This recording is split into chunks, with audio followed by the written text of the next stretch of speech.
Hey, what's up everyone? I've got something pretty huge to talk about that just dropped in the Euro Truck Simulator 2 1.58 open beta. First up, the Driving Academy gets an absolutely awesome new chapter called Double Trailer Handling, where instead of just learning the basics with a single trailer, you're now dealing with two trailers at once. The way SCS software structured this is pretty clever. It starts with driving forwards with the combination, then eases you into the tricky bit of reversing, and finally pushes you into scenarios that feel closer to real life than ever before. Everything from tight spaces to awkward angles. If you complete all these new scenarios, you'll earn a kind of adorable in-cab reward, and there's even a new achievement tied to finishing all 12 challenges in this module. But honestly, that's just the beginning, because under the hood of this beta build, the vehicle behavior and physics simulation has been seriously revisited. The developers have gone back and re-architected how engines respond to throttle input, with torque now calculated from a proper map and resistance when coasting that feels much more natural.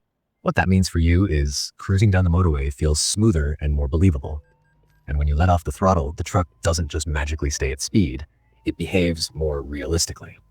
They've also introduced things like wheel camber and caster on turning wheels, which are subtle details, but ones that add up when you're navigating uneven terrain or driving off the perfect road surface. And speaking of driving feel, keyboard users are getting a solid quality of life improvement too.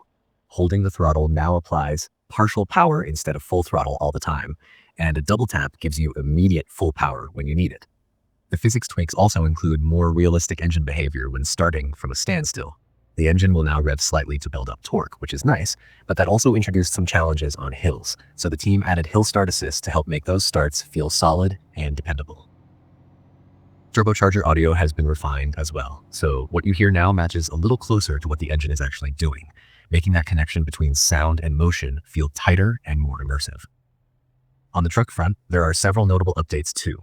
The Renault Trucks T gets refreshed with shiny new options and interiors that give the cab a fresh vibe, while also giving players more ways to customize their rides. Then the Scania R and S lines have received updates that include more bumper sizes, new light setups, fender options, and even logo variants. Little touches that let you make your rig truly yours. And for Iveco S-Way, there's a new 6x2 chassis configuration that gives you a steerable and liftable middle axle. That's a great addition for anyone who loves to dial in the exact way their truck handles and carries weight.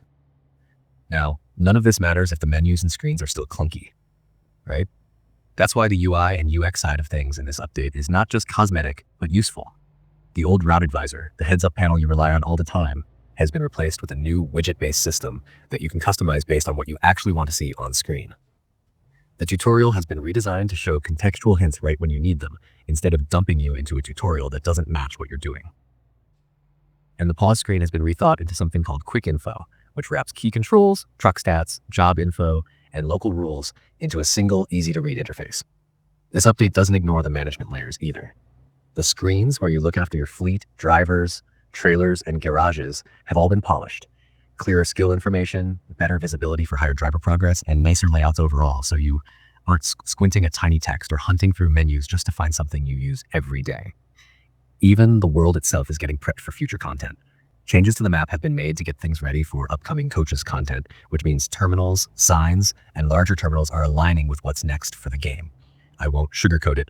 This is an open beta, so you will run into bugs, crashes, or weird edge case stuff. But if you love the game and you're curious about the direction it's heading, this patch is massive. It touches on almost every part of what makes Euro Truck Simulator 2 feel alive and long-term playable.